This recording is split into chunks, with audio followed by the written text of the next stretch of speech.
আমাদেরকে অপমান এবং লাঞ্ছনার সব ধরনের ষড়যন্ত্রের সম্মুখীন হতে হয়েছে, সেটাও আমরা হাসি মুখে বরণ করে নিয়েছি। কিন্তু আল্লাহর জমিনে আল্লাহ এবং তার রাসূলের কোন সম্মান এক মুহূর্তের জন্য আমরা বরদাস্ত করে নেব না। আমরা আমাদের সর্বোচ্চ ত্যাগ এবং কোরবানি স্বীকার করতে প্রস্তুত রয়েছি, জীবন দিতে প্রস্তুত রয়েছি। আল্লাহর জমিনে আল্লাহর দিনের ঝান্ডা সমুন্নত করেই আমাদের যাত্রা থামবে ইনশাআল্লাহ। হয়তো শাহাদাত, নয়তো খেলাফত ইনশাআল্লাহ। আল্লাহর জমিনে খেলাফত প্রতিষ্ঠার যে আওয়াজ পৃথিবীর দিকে দিকে উচ্চারিত হচ্ছে, সে আওয়াজ বাংলার জমিনে খেলাফতের এই আন্দোলনকে চূড়ান্ত গন্তব্যে পৌঁছাবে ইনশাআল্লাহ। বাংলাদেশের আলেম সমাজ, হেফাজতে ইসলাম বাংলাদেশ সহ বাংলাদেশ খেলাফত মজলিস সহ সকল ভাতৃপ্রতিম সংগঠন, সকল ধর্মপ্রাণ, ইসলামপন্থী বিভিন্ন ছোটখাটো মতবিরোধ, মত পার্থক্যের ঊর্ধ্বে উঠে যারা এলাহে কালিমাতুল্লাহর এই এক বাণীতে বিশ্বাসী, আল্লাহর জমিনে আল্লাহর দ্বীন কায়েম করতে চাই, আমাদের তাআলাউ ইলা কালিমাতিন সাওয়াইন বাইনানা ওয়া বাইনাকুম এই এক মন্ত্রে উজ্জীবিত হয়ে আল্লাহর দ্বীনের ঝান্ডা সমুন্নত করবার এই আন্দোলন এবং সংগ্রামে আমি নিজেকে উৎসর্গ করার ঘোষণা করছি।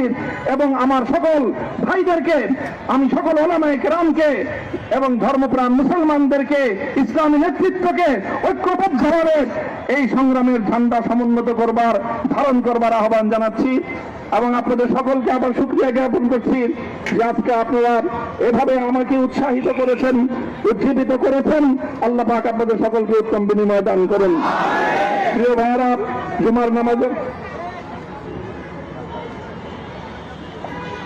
জুমার নামাজের একেবারে ঠিক আগ মুহূর্ত, এখন সব মসজিদগুলোতে জুমার প্রস্তুতি চলছে। আমরা এখন এখানে খুব সংক্ষিপ্ত দোয়ার মাধ্যমে আমাদের আজকের এই প্রোগ্রামের সমাপ্তি ঘোষণা করব। এরপরে ইনশাআল্লাহ প্রত্যেকে সুশৃঙ্খলভাবে যার যার জায়গা মতো বা আশেপাশে মসজিদগুলোতে গিয়ে আপনারা জুমার নামাজ আদায় করবেন।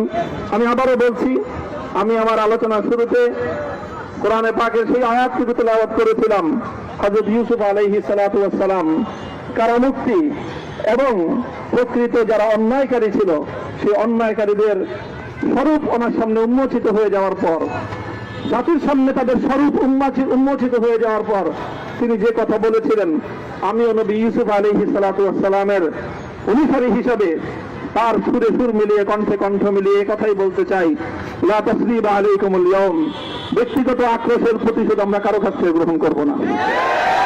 সকলকে আহ্বান জানাই, মাদ্রাসা, স্কুল, কলেজ, ভার্সিটি কোন শিক্ষা ব্যবস্থার ছাত্রদের মধ্যে বিভেদ করার নীতিতে মামুনুল হক বিশ্বাস করে না।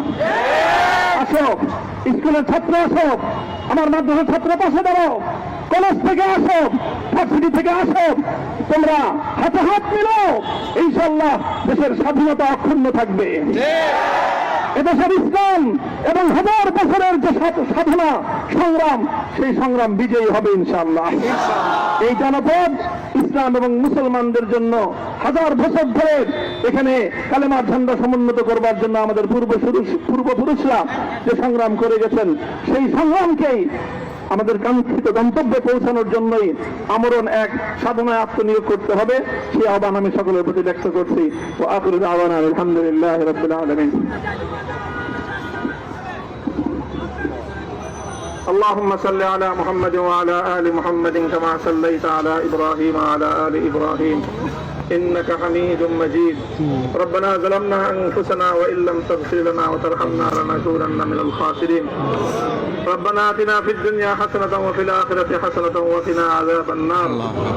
اللهم أحسن عاقبتنا في الأمور كلها وأجرنا من خزي الدنيا وعذاب الآخرة. اللهم آمين. يا الله إخلاصের সাথে শুধুমাত্র আপনার সন্তুষ্টির উদ্দেশ্যে আপনার দ্বীনের ঝান্ডা সমুন্নত করবার জন্য আল্লাহ আমাদের বুকে আপনি সাহস দিন, আল্লাহ সাহস হিম্মত দান করুন। আল্লাহ আপনার নুসরতকে, আপনার সাহায্যকে আমাদের সামিলে হাল করে আল্লাহ আপনি আমাদেরকে সাহায্য করুন। আমরা সংখ্যায় কম, শক্তিতে দুর্বল, আল্লাহ সর্বদিক থেকে আমরা অপ্রতুল, কিন্তু আপনার সাহায্য সাথে থাকলে আল্লাহ পৃথিবীর কোন শক্তি আমাদেরকে রুদ্ধ করতে পারবে না, পরাস্ত করতে পারবে না।